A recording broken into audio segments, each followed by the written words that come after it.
साहित्य ज्ञान चैनल में आप सभी का स्वागत है। जिन छात्रों ने अभी तक चैनल को सब्सक्राइब नहीं किया है वे सब्सक्राइब कर लें और बेल आइकन को प्रेस कर लें, जिससे चैनल से जुड़ी हुई सूचनाएं आपको समय से मिलती रहें। नमस्कार, आज हम लोग क्लास 10th के हिंदी बुक क्षितिज से बाल गोविंद भगत रेखा चित्र के प्रश्नोत्तर पढ़ेंगे, जिसके लेखक हैं राम वृक्ष बेनीपुरी। तो आइए पहला प्रश्न देखते हैं। खेती बाड़ी से जुड़े गृहस्थ बाल गोविंद भगत अपनी किन किन चारित्रिक विशेषताओं के कारण साधु कहलाते थे? उत्तर देखिए, बाल गोविंद भगत एक गृहस्थ थे, परंतु उनमें साधु कहलाने वाले गुण भी थे। जैसे देखिए गुण उनके, पहला देखिए कबीर के आदर्शों पर चलते थे, उन्हीं के गीत गाते थे। दूसरा देखिए कभी झूठ नहीं बोलते थे, खरा व्यवहार रखते थे, किसी से भी दो टूक बात करने में संकोच नहीं करते, ना किसी से झगड़ा करते थे, किसी की चीज को नहीं छूते थे, ना ही बिना पूछे व्यवहार में लाते थे। कुछ खेत में पैदा होता, सिर पर लाद कर पहले उसे कबीरपंथी मठ में ले जाते, वहां से जो कुछ भी भेंट स्वरूप मिलता था उसे प्रसाद स्वरूप घर ले जाते थे। अर्थात जो भी वहां से प्रसाद के स्वरूप में उनको मिल जाता था उसी से घर का खर्च अपने वो चलाया करते थे। आगे देखिए, उनमें लालच बिल्कुल भी नहीं था और वो लालची भी नहीं थे। अगला प्रश्न देखिए, प्रश्न नंबर 2। भगत की पुत्रवधू उन्हें अकेले क्यों नहीं छोड़ना चाहती थी? भगत की पुत्रवधू उन्हें अकेले छोड़ना क्यों नहीं चाहती थी? उत्तर देखिए, भगत की पुत्रवधू उन्हें अकेले इसलिए छोड़कर नहीं जाना चाहती थी क्योंकि भगत के बुढ़ापे का वह एकमात्र सहारा थी। उसके चले जाने के बाद भगत की देखभाल करने वाला और कोई नहीं था, क्योंकि उनका पुत्र खत्म हो चुका था, मर चुका था। इसलिए अब वो क्या है कि उनके एक पुत्रवधू जो थी वही उनके बुढ़ापे का सहारा थी। इसलिए जब वो कहते हैं कि तुम अपने भाई के साथ अपने मायके चले जाओ और भाई को बोलते हैं इसकी शादी कर देना, लेकिन पुत्रवधू उनकी जो है वो उन्हें छोड़कर नहीं जाना चाहती, क्योंकि वो जानती है कि भगत का और कोई सहारा नहीं है। आगे देखिए अगला प्रश्न। भगत ने अपने बेटे की मृत्यु पर अपनी भावनाएं किस तरह व्यक्त की? भगत ने अपने बेटे की मृत्यु पर अपनी भावनाओं को किस प्रकार से प्रकट किया, ये आपको बताना है। देखिए उत्तर देखिए, उत्तर बेटे की मृत्यु पर भगत ने पुत्र के शरीर को एक चटाई पर लिटा दिया, उसे सफेद चादर से ढक दिया तथा वे कबीर के भक्ति गीत गाकर अपनी भावनाएं क्या करने लगे? व्यक्त करने लगे। भगत ने अपने पुत्रवधू से कहा कि यह रोने का नहीं बल्कि उत्सव मनाने का समय है। विरहिणी आत्मा अपने प्रीतम परमात्मा के पास चली गई है। उन दोनों के मिलन से बड़ा आनंद और कुछ नहीं हो सकता। इस प्रकार भगत ने शरीर की नश्वरता और आत्मा की अमरता का भाव व्यक्त किया है। छात्रों, इस प्रश्न और उत्तर में ये बताने का प्रयास कर रहे हैं, क्योंकि जो कबीरपंथी होते हैं वो मानते ये हैं कि आत्मा जो है वो परमात्मा के पास चली जाती है। ये स्वयं को ईश्वर की पत्नी और ईश्वर को क्या मानते हैं? पति मानते हैं। जो कबीरपंथी होते हैं या संत काव्यधारा जो थी, संत लोग जो थे वो आत्मा को पति के रूप में देखते हैं, स्वयं को पत्नी के रूप में। इसलिए ये जो जीवात्मा है, ये नश्वर शरीर है, ये जब इसको त्याग करके परमात्मा में विलीन हो जाता है तो इसे वो बहुत ही गर्व महसूस करते हैं। वो इसको यहाँ पर किसी भी प्रकार से वो दुख नहीं महसूस करते, बल्कि उनको यहाँ पर आनंद मिलता है। वो सोचते हैं कि क्या ये जो नश्वर शरीर है इसे जीवात्मा ने छोड़ करके परमात्मा में विलीन हो गया, अर्थात ईश्वर के पास चला गया है, तो इसमें दुख करने की कौन सी बात है? तो वही बातें यहाँ पर भी भगत जब क्या करते हैं, उनका जब बेटा मर जाता है तो अपनी पुत्रवधू को, अपनी बहू को यही समझा रहे हैं कि विरहिणी जो आत्मा है, जो कि ईश्वर के विरह में जल रही थी, अब वो परमात्मा के साथ मिल गई है, तो इसमें कोई दुख करने वाली बात नहीं है। अगला प्रश्न देखिए, प्रश्न नंबर 4। भगत के व्यक्तित्व और उनकी वेशभूषा का अपने शब्दों में चित्र प्रस्तुत कीजिए। आपको शब्दों के माध्यम से भगत के व्यक्तित्व को उभारना है, भगत के व्यक्तित्व के बारे में लिखना है और ऐसे लिखना है कि ऐसा लगे कि उनका व्यक्तित्व पूर्णतः उभर करके सामने आ रहा है। उत्तर देखिए, बाल गोविंद भगत एक गृहस्थ थे, लेकिन उनमें साधु सन्यासियों के गुण भी थे। वे अपने किसी काम के लिए दूसरों को कष्ट नहीं देना चाहते थे। बिना अनुमति के किसी की वस्तु को हाथ नहीं लगाते थे। कबीर के आदर्शों का पालन करते थे। सर्दियों में भी अंधेरा रहते ही पैदल जाकर नदी स्नान करके आते थे तथा भजन गाते थे। वेशभूषा से ये साधु लगते थे। उनके मुख पर सफ़ेद दाढ़ी तथा सिर पर सफ़ेद बाल थे। एक बात यहाँ ये ध्यान रखिएगा कि ये सफ़ेद दाढ़ी और सफ़ेद बाल की बात जो की जा रही है, इस प्रकार से नहीं कि वो जटाजूट रखते थे, बड़ी लंबी दाढ़ी बड़े बड़े बाल, ऐसा नहीं रखते थे, बल्कि उनके बाल क्या थे, पक चुके थे, तो इसलिए जो बाल थे वो सफ़ेद दिखते थे और छोटी छोटी दाढ़ियाँ उनके जब चेहरे पर उग आती थी तो सफ़ेद सफ़ेद दाढ़ियाँ उनके चेहरे पर था, छोटी छोटी दाढ़ियाँ वो रखते थे, इसीलिए उनका चेहरा सफ़ेद सफ़ेद लगता था। और साथ ही साथ क्या था, गले में तुलसी के जड़ की माला पहने रहते थे। सिर पर कबीर पंथियों की तरह टोपी पहनते थे। शरीर पर कपड़े बस नाम मात्र के ही होते थे। सर्दियों के मौसम में बस एक काला कम्बल ओढ़ लेते तथा मधुर स्वर में भजन गाते फिरते थे। ठीक, आगे देखिए प्रश्न नंबर 5। बाल गोविंद भगत की दिनचर्या लोगों के अचरज का कारण क्यों बनी थी? यहाँ पर यह बताना है कि बाल गोविंद भगत की जो दिनचर्या थी वो क्यों दूसरों को आश्चर्य देती थी, या दूसरे क्यों उससे आश्चर्यचकित हो जाते थे, अचरज में क्यों पड़ जाते थे। उत्तर लिखिए, बाल गोविंद भगत की दिनचर्या लोगों के अचरज का कारण इसलिए बन गई थी क्योंकि वे जीवन के सिद्धांतों और आदर्शों का अत्यंत गहराई से पालन करते हुए उन्हें अपने आचरण में उतारते थे। वृद्ध होते हुए भी उनकी स्फूर्ति में कोई कमी नहीं थी। सर्दी के मौसम में भी, भरे बादलों वाले भादों की आधी रात में भी वे भोर में सबसे पहले उठकर गांव से 2 मील दूर स्थित नदी स्नान करने जाते थे। खेतों में अकेले ही खेती करते तथा गीत गाते रहते। विपरीत परिस्थितियों में भी उनकी दिनचर्या में कोई परिवर्तन नहीं आता था। एक वृद्ध में अपने कार्य के प्रति इतनी सजगता को देखकर लोग क्या रहते थे, दंग रह जाते थे। अगला प्रश्न देखिए, प्रश्न नंबर 6। पाठ के आधार पर बाल गोविंद भगत के मधुर गायन की विशेषताएं लिखिए। आपको इस चैप्टर के आधार पर बाल गोविंद भगत के मधुर गायन के बारे में आपको बताना है, उनकी विशेषताओं को बताना है। उत्तर लिखिए, भगत जी कबीर के गीत गाते थे। वे बहुत मस्ती से गाया करते थे। कबीर के पद उनके कंठ से निकलकर सजीव हो उठते थे। उनका स्वर बहुत मधुर था। उनके गीत सुनकर लोग मंत्रमुग्ध हो जाते थे।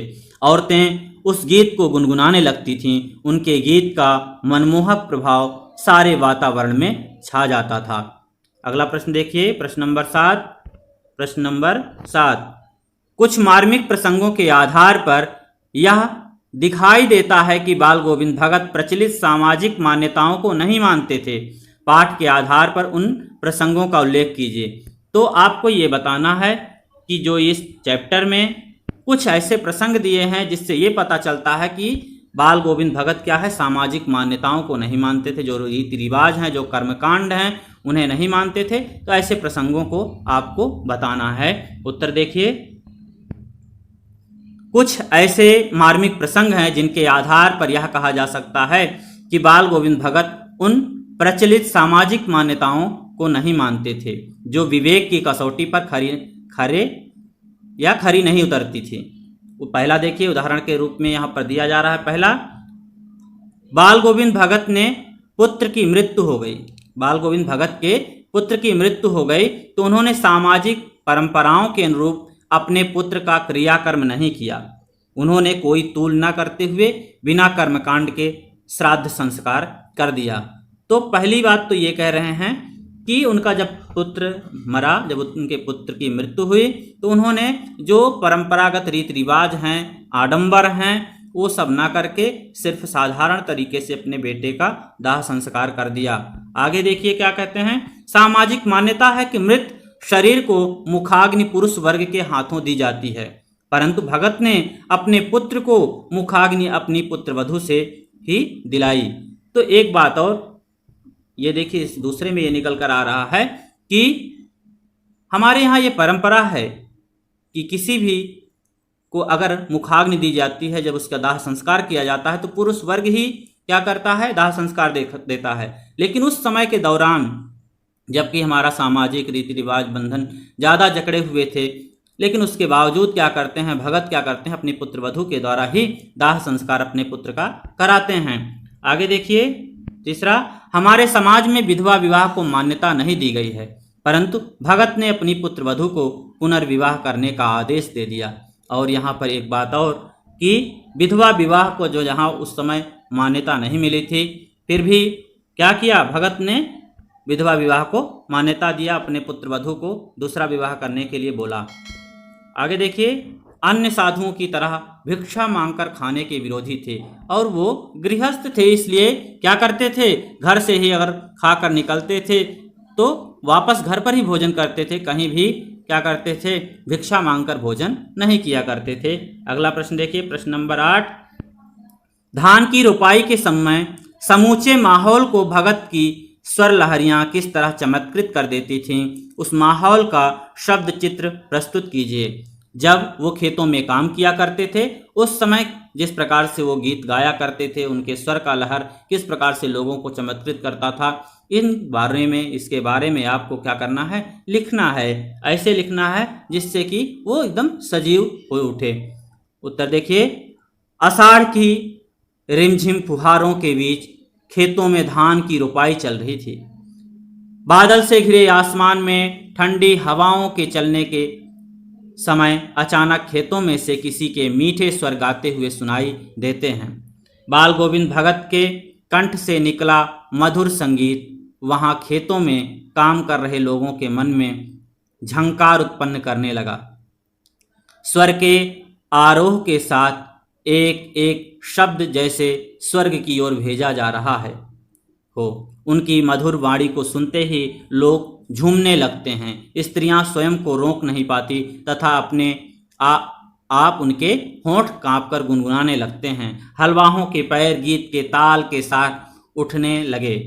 रोपाई करने वालों की उंगलियां गीत के स्वर लहरी के अनुरूप ही विशेष क्रम से चलने लगीं।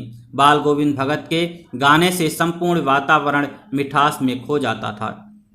अब यहाँ से रचनात्मक प्रश्न शुरू हो रहे हैं जो कि आपको स्वयं लिखने होते हैं। अपने रचना के आधार पर स्वयं अपने किस प्रकार से आप किसी बात को लिख सकते हैं, आपके लेखन कौशल कैसा है, ये सब जानने के लिए आपको कुछ रचनात्मक प्रश्न दिए जाते हैं जिन्हें आप स्वयं लिखते हैं। फिर भी इनके आंसर मैं दे रहा हूं, आप इनको देख लीजिए एक बार। प्रश्न नंबर 9 देखिए, पाठ के आधार पर बताइए कि बाल गोविंद भगत की कबीर पर श्रद्धा किन किन रूपों में प्रकट हुई है। उत्तर देखिए, बाल गोविंद भगत द्वारा कबीर पर श्रद्धा निम्नलिखित रूपों में प्रकट हुई है। पहला है, कबीर गृहस्थ होकर भी सांसारिक मोह माया से मुक्त थे, उसी प्रकार बाल गोविंद भगत ने भी गृहस्थ जीवन में बंधकर भी साधु समान जीवन व्यतीत किया। अगला देखिए, कबीर के अनुसार मृत्यु के पश्चात जीवात्मा का परमात्मा से मिलन होता है। बेटे की मृत्यु के बाद बाल गोविंद भगत ने भी यही कहा था। उन्होंने बेटे की मृत्यु पर शोक मनाने के बजाय आनंद मनाने के लिए कहा था। भगत जी ने अपनी फसलों को भी ईश्वर की संपत्ति माना। वे फसलों को कबीर मठ में अर्पित करके प्रसाद रूप में पाई फसलों का ही उपभोग करते थे, उन्हीं का उपयोग करते थे, उन्हीं का उपभोग करते थे। पहनावे में भी वे कबीर का ही अनुसरण करते थे। कबीर गांव गांव गली गली घूम घूम कर गाना गाते थे, भजन गाते थे। बाल गोविंद भगत भी इससे प्रभावित हुए, कबीर के पदों को वे भी गाते फिरते थे। बाल गोविंद भगत प्रचलित सामाजिक मान्यताओं को कबीर की तरह ही नहीं मानते थे। अगला प्रश्न देखिए, आपकी दृष्टि में भगत की कबीर पर अगाध श्रद्धा के क्या कारण रहे होंगे। आपको ये बताना है कि किन कारणों से भगत कबीर के प्रति इतना श्रद्धावान हुए होंगे, उनके प्रति उनका खिंचाव कैसे हुआ होगा। उत्तर देखिए, भगत की कबीर के प्रति अगाध श्रद्धा के निम्नलिखित कारण रहे होंगे। पहला ये है कि कबीर का आडंबरों से रहित सादा जीवन। कबीर आडंबर रहित जीवन व्यतीत करते थे, वो हो सकता है भगत को प्रभावित किया होगा। अगला देखिए, सामाजिक कुरीतियों का अत्यंत विरोध करना, कामनाओं से रहित कर्मयोग का आचरण, अर्थात हमको ये मिल जाए, हमको वो मिल जाए, सारे संसाधन हमारे हों, तो इन तमाम कामनाएं जो होती हैं, हमारी इच्छाएं होती हैं, इनके स्थान पर वो क्या करते थे, कर्मयोग का ही अर्थात अपने कार्यों पर ही ज़्यादा बल देते थे। ईश्वर के प्रति अनन्य प्रेम और ईश्वर के प्रति अगाध प्रेम, भक्ति से परिपूर्ण मधुर गीतों की रचना, आदतों को व्यवहार में उतारना, ये सब उनको प्रभावित करने के कारण रहे होंगे। प्रश्न नंबर 11 देखिए, गांव का सामाजिक सांस्कृतिक परिवेश आषाढ़ चलते ही उल्लास से क्यों भर जाता था? उत्तर देखिए, आषाढ़ की रिमझिम बारिश में भगत जी अपने मधुर गीतों को गुनगुनाकर खेती करते थे। उनके इन गीतों के प्रभाव से संपूर्ण सृष्टि रम जाती थी। स्त्रियां भी इससे प्रभावित होकर गाने लगती थीं, इसीलिए गांव का परिवेश उल्लास से भर जाता था। प्रश्न नंबर 12 देखिए, ऊपर की तस्वीर से यह नहीं कहा जाए कि बाल गोविंद भगत साधु थे। क्या साधु की पहचान पहनावे के आधार पर की जानी चाहिए? आप किन आधारों पर यह सुनिश्चित करेंगे कि अमुक व्यक्ति साधु है? उत्तर देखिए, एक साधु की पहचान उसके पहनावे से नहीं बल्कि उसके आचार व्यवहार तथा उसकी जीवन प्रणाली पर आधारित होती है। यदि व्यक्ति का आचरण सत्य, अहिंसा, अपरिग्रह, त्याग, लोक कल्याण आदि से युक्त है तभी वह साधु है। साधु का जीवन सात्विक होता है, उसका जीवन भोग विलास की छाया से भी दूर होता है, उसके मन में केवल ईश्वर के प्रति सच्ची भक्ति होती है। अगला देखिए, प्रश्न नंबर 13, मोह और प्रेम में अंतर होता है। मोह और प्रेम में अंतर होता है, भगत के जीवन की किस घटना के आधार पर इस कथन का सच सिद्ध करेंगे? आपको ये सिद्ध करना है कि भगत के जीवन के आधार पर आपको ये स्पष्ट करना है कि मोह और प्रेम में किस प्रकार से अंतर आप स्पष्ट कर सकते हैं। तो आइए उनके जीवन से हम देखते हैं। मोह और प्रेम में निश्चित अंतर होता है। मोह में मनुष्य केवल अपने स्वार्थों की चिंता करता है। मोह में क्या करता है, वो अपने ही स्वार्थों के बारे में सोचता है। प्रेम में वह अपने प्रियजनों का हित देखता है। और सबसे बड़ी बात यह है कि जब इंसान किसी से प्रेम करता है तो वो क्या करता है, अपने प्रियजनों के हित को उसमें ध्यान में रखता है। भगत को अपने पुत्र तथा अपनी पुत्रवधू से अगाध प्रेम था, परंतु उनके इस प्रेम ने प्रेम की सीमा पार कर कभी मोह का रूप धारण नहीं किया। ये बहुत ही इंपॉर्टेंट बात है कि भगत के पुत्र और पुत्रवधू से तो उनको बहुत प्रेम था, परंतु उन्होंने क्या, प्रेम की सीमा को पार करके कभी भी मोह का रूप धारण नहीं किया। दूसरी तरफ वह चाहते तो मोहवश अपनी पुत्रवधू को अपने पास रोक सकते थे, परंतु उन्होंने अपनी पुत्रवधू को जबरदस्ती उसके भाई के साथ भेजकर उसके दूसरे विवाह का निर्णय किया। इस घटना द्वारा उनका प्रेम प्रकट होता है। बाल गोविंद भगत ने भी सच्चे प्रेम का परिचय देकर अपने पुत्र और पुत्रवधू की खुशी को ही उचित माना। अगला प्रश्न देखिए, यहाँ पर भाषा अध्ययन से एक प्रश्न दिया है जिसमें आपको क्या बताना है, क्रिया विशेषण छांट करके बताना है। प्रश्न नंबर 14 देखिए, इस पाठ में आए कोई 10 क्रिया विशेषण शब्द छांट करके लिखिए और उनके भेद भी बताइए।